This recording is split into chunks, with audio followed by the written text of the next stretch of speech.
Hello everybody, and thank you for joining me. This is Ciara from Ciara T Designs, and today I have a pen pal letter that I created, very Christmassy. So I guess it would be a Christmas pen pal pocket or flat mailer or ephemera holder, that kind of thing. So let's jump right in. So I do have a piece of Christmas paper here. This is the Christmas Vibes 12 by 12 paper pad, and I've taken out this one with kind of the newspapers on it, and I've cut it down to be, I wanted to make a 5 by 7 with a flap. So here you see that I've cut it down to be 7 by 12, so I didn't cut the 12 obviously because it already is 12 inches, but I did cut the one side down to be 7. And then I scored it at the 5 mark and the 10 mark, giving me that little 2-inch flap, but that creates then the 5 by 7 once we've kind of folded it. And I did score it on both sides just because I felt that that would make it easier. And at this point, I honestly have no idea how I want this to look. I couldn't decide if I wanted the little flap to be on the inside, if I wanted it to be on the outside and kind of like close it up. I didn't know if I wanted the newspaper on the inside or the like kind of wood grain on the outside. So bear with me. This project kind of changes a bunch of times throughout the make, and I honestly had no real direction for this. I kind of just sat down and played with items. So here I have the Tim Holtz postal dies, and I brought in the envelope die. I am going to cut out 2. I'm only going to show you one because in the end I only use one, but you will see a second one pop in and out every once in a while. I didn't use it, as I told you, but it will kind of show up in frame every now and then just because I thought I was going to use it. This took me a bit to kind of figure out, and this is a bit of a longer video, and I understand if you don't want to watch the whole thing, but I have some questions for you guys, so I'm gonna ask you those when we get into the actual adhering everything down, but I wanted to leave in some of the collaging. Collage is not a forte of mine personally, so I struggle a little bit with it, but when I kind of do it and I like what I'm doing, I like to leave it in just because I find it difficult when I'm watching other people, because I watch other crafters constantly. I love to see what other people are doing, and it's very inspiring. But when all they do is showing you adhering things, I find that I feel like I'm missing something. So hopefully that kind of makes sense. So for the first bit, I'm not going to show you building the collage, but when we get to the back page of this, when I finally figure out what the heck I'm doing, I will show you the whole collage process. It is way sped up so that you don't have to sit there for an hour watching me do it, but I wanted to leave that in for anybody who kind of was interested in how that kind of process went together. And if you're not, that's totally okay too. You can skip around in the video if you don't want to watch all the things. It does help me out if you do watch the whole video, just because that tells YouTube that you like my content and you find it interesting, but don't feel like you have to if that's not something that interests you. So I did take another piece of that 12 by 12 Christmas Vibes cardstock, and I cut this kind of border out of it. At this point, I thought that this was going to be kind of the main background, but as I said, we're going to jump around a bit here, and I'm going to go in a completely different direction than I thought I was going to go. Also, about halfway through this video, my nails are going to change. So I made this part last week before I made Monday's video. So I think I worked on this like last Thursday, so like a week ago. And then I guess it would have been Wednesday because it was going to be, I don't know. Anyway, it was going to be Monday's video. And then I couldn't get it to come together for me at this sitting. So when my nails change, that will be this week. And then I started working on it again to kind of bring it together. And this is when it changes direction a bit. So bear with me here. It's going to take me kind of a minute to figure out what the heck I'm doing. But you saw that I fussy cut out a piece of cardstock here, and I'm just adhering it excuse me, along the top there. And I did cut the scores where the paper is going to fold. I just find that that's way easier. So that's kind of why I did it. And this is the only time I'm going to bring in Vintage Photo to go around the edgings. Again, I did this part last week and then completely forgot that I used Vintage Photo when I was kind of bringing in my elements when I was working on it this week.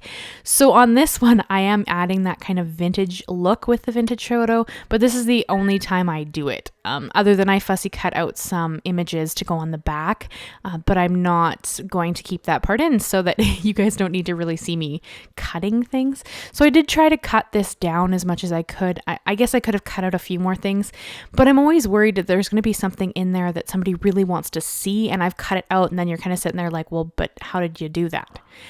So I do kind of try to leave things in so you guys can see what I'm thinking a bit, and have an idea of where I was going. And again, right now, I think I'm going in one direction and I am going to change it. And I kind of wish I hadn't adhered these things down, because you're going to see here in a minute that I have to go and change a lot of things. And this is where I've decided that I'm going to actually fold it like this. So sadly, my newspaper is upside down, the print on that cardstock, but it's not going to matter in the long run, so it's fine at this point. But this is this week, so that's why my nails have changed. Now I have my Christmas set, and it's just we're gonna progress from here and go in a few different directions. So I brought in some lace just because I love the look of lace on these pen pal letters. I don't know what it is. It just adds some elegance and some kind of a vintage feel for me, and I love it. So anytime I can kind of bring in a little bit of lace into some projects, I just think that it really gives it a really cool look and effect. So I mean, if that's not your thing, you could have trimmed this with anything. I like lace, and I got this set of lace. You can kind of see it off to the right-hand side there. I got this set of lace off of Amazon, and I have it all linked and listed down below in case you're ever interested in anything that I'm using. And if something that you can't get anymore, because some of this ephemera that I'm going to use in this, I did get last year in a kit. So if it's something you can't get anymore, I will always have alternatives listed if it's something that's interesting to you. And then I'm going to create this little flap into a pocket. So I added the lace on the inside, so you kind of just get this peekaboo effect. And then I adhered the two edges to create a pocket along the whole length of this 5x7 card. So at this point, with this pocket folded in, it will be 5x7, will fit in a 5x7 envelope. And then this is where everything kind of changed. Here I decided, so I have my July stamp timber kit, my July Simon Says stamp kit sitting on my desk because I'm working through it. And it had these really cool windows in it. Well, now I've decided I had to add a window. But of course, this would have been vastly easier before I went and adhered stuff on the inside. So this is what I mean, where I kind of I took a couple of weird turns here. It turned into something that I'm really excited about. I love how this came together in the end, but it was a bit of a struggle to get there. So I am using my craft knife on my Tim Holtz mat, and this is it's the like ruler piece that you can buy for the craft mat, and you can buy it in a scraper. And it has a metal edge. So one side is plastic, one side is metal. I'm using the metal edge to cut along, and then it has a little lip that sits on the glass mat, or like on the side of the glass mat, so that it can stay straight and you can cut straight. So this is kind of what I was thinking. You could use scissors and try to do this. I just found this way easier because it would cut through more layers, and because I have now a bunch of layers underneath there, I kind of figured this would just be easier. And then I did just bring in my craft knife for the few little areas that stuck and I couldn't get off. And I am going to end up lifting off one of the stars you'll see here in a second. I just cut that piece back off with my scissors and adhered it back down. So it's kind of hard to notice, especially excuse me, later when I started hearing everything and like building up my layers. But I did just go and adhere that little layer back on, and I added a little piece of washi tape under the window to kind of help ground it. And then I brought in a piece of acetate, and I'm going to adhere that with some Scor-tape. I chose to use Scor-tape. I went back and forth on using liquid glue, but in the end, I chose to use Scor-tape just because I wanted to add Snowfall grit paste. So here I was like, well, I'm in it, and then I changed my mind. I want to add Snowfall grit paste to the window to give it that really snowy effect. So I thought if I had my acetate adhered really well in the corners, then I would have less of it trying to seep underneath.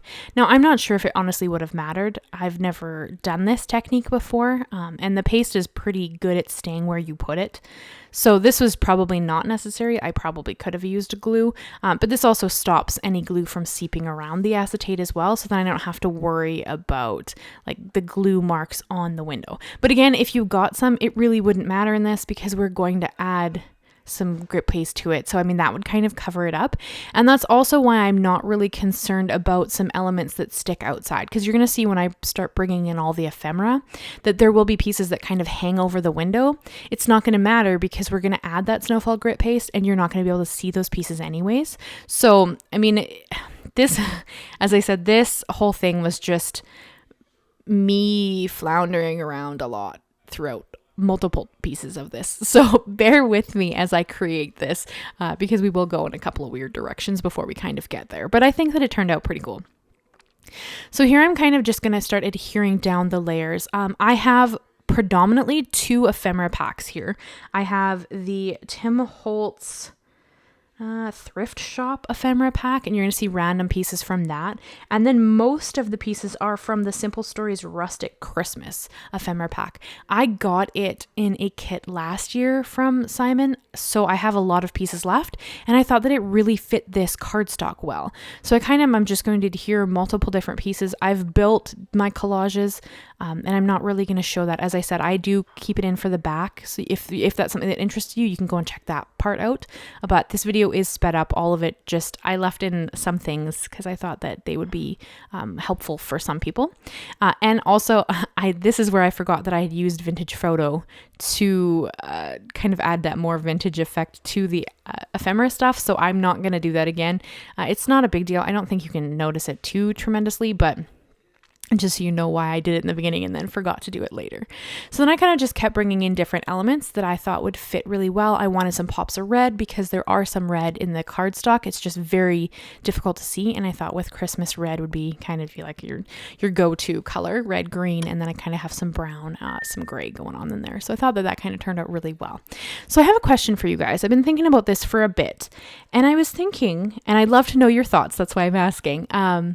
I'm kind of thinking about doing a very beginner series, going over like how to create your own bases, what to cut your cardstock to create those bases, things that would be beneficial as a beginner crafter to purchase so that you don't kind of get sucked into buying all these things and having no idea how to use any of them and not really necessarily needing most of them until you decide to kind of get a little more advanced or a little more into certain types of crafting. So, I thought that might be kind of a fun series for beginner crafters. I am sure that somebody else has done it out there. I haven't seen it, so I kind of thought that this would be a neat idea. But I'd love your guys' input. What do you think? What was something that you wish you had known when you first started creating? What did you fall into? What traps did you kind of fall into when purchasing things?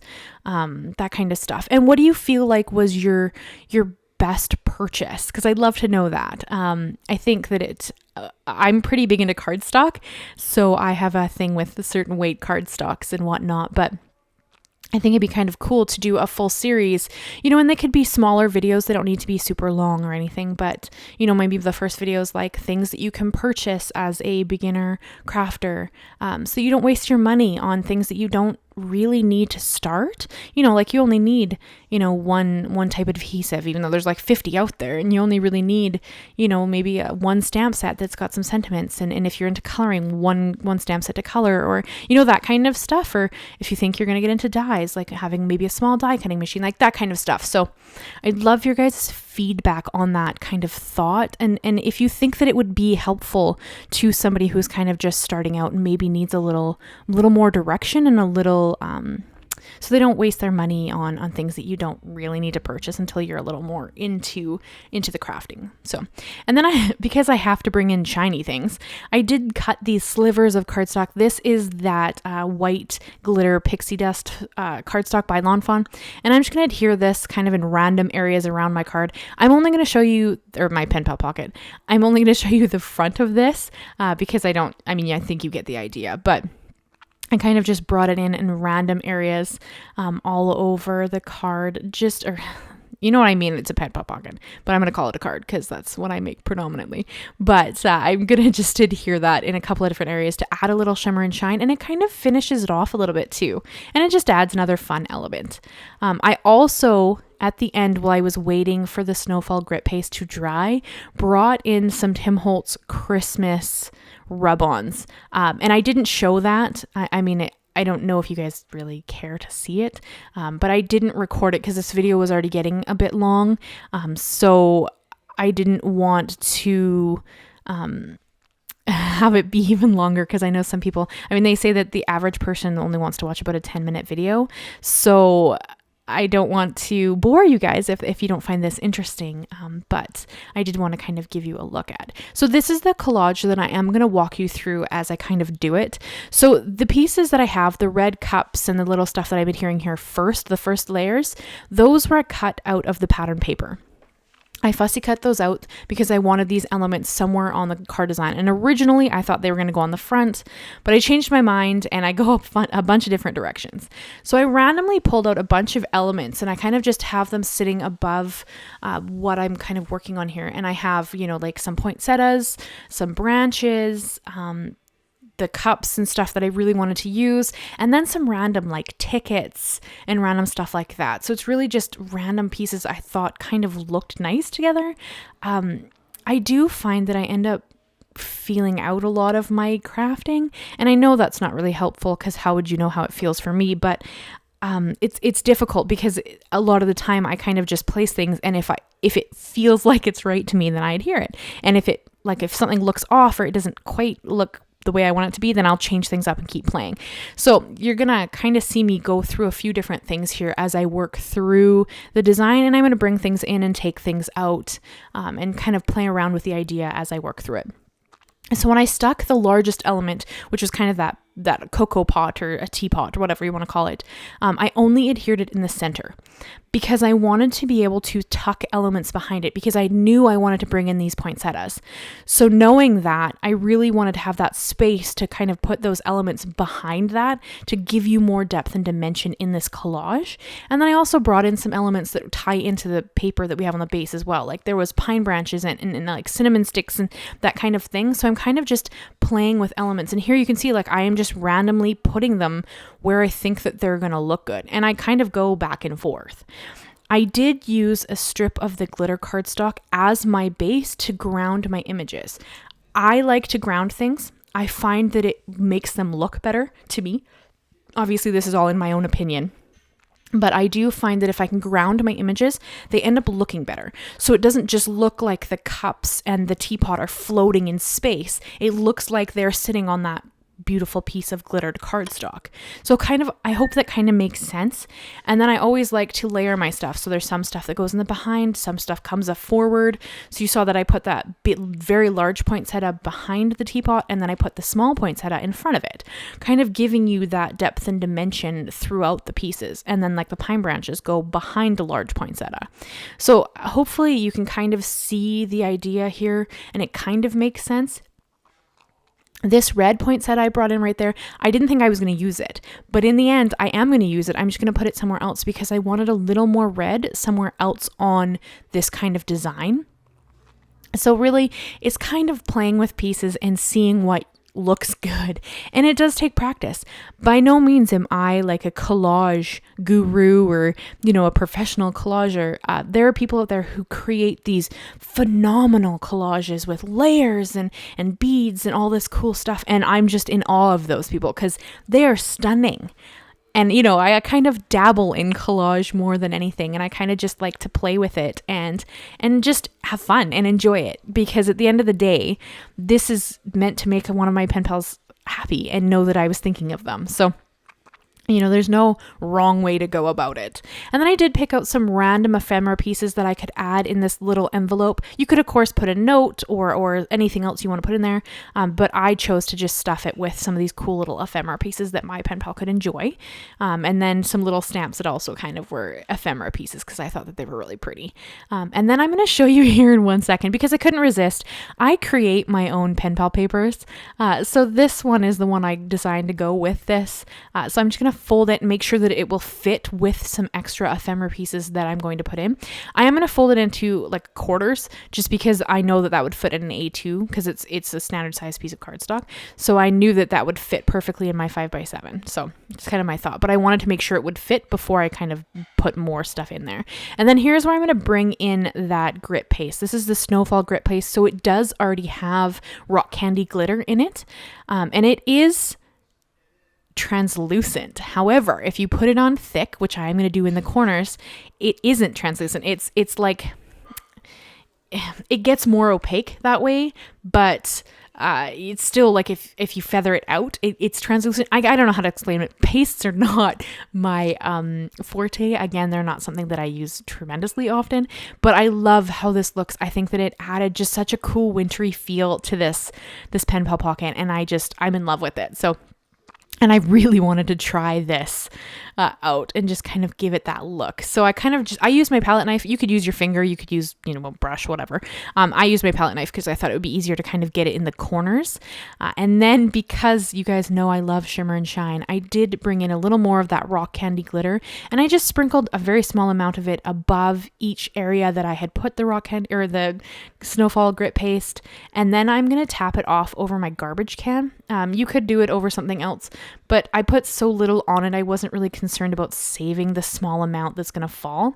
And then I did also have to bring in a couple of mica flakes just to add that wintry sheen to my window. So I'm in love with how this turned out. And you're going to see here in a minute when it's all dry, I'm going to hold it up and kind of open it and show you all the randomness that is this pen pal pocket. And I hope you guys enjoyed it. I think that it turned out lovely. I'm pretty excited with how it turned out and what kind of came about, even though it took me a weird minute to kind of get there. So here you can see the window is all dry now and it looks stunning. I love it.